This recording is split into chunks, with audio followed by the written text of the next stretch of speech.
Hello guys, what I'm going to show you today is how you can breakout rooms work in Adobe Connect.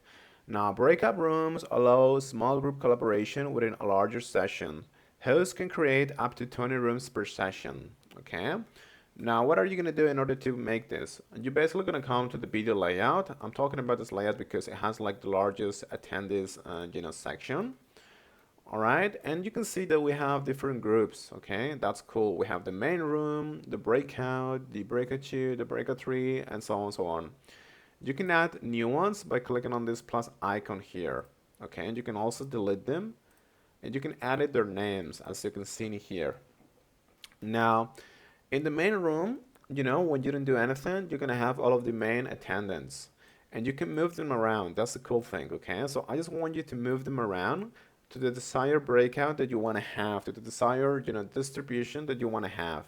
In my case, I'm gonna put myself in breakout 1, for example, okay, by dragging me here. And once this is ready, once you have distributed all of your members, just click on Start Breakout, guys. Okay, and after 5 seconds, the breakout is gonna start. Now, inside of the breakout rooms, what's gonna happen is that, participants are promoted to presenters. This is gonna allow them to share content, write on whiteboards, and take notes and things like that, okay? And what's cool about this is that, you can basically send messages to this specific, session, to this specific breakout room, all right?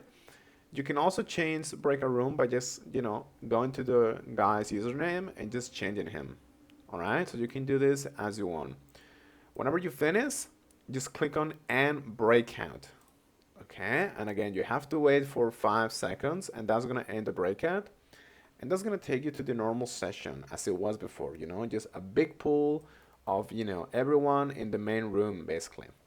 All right, so that's pretty much it, and thank you so much, guys.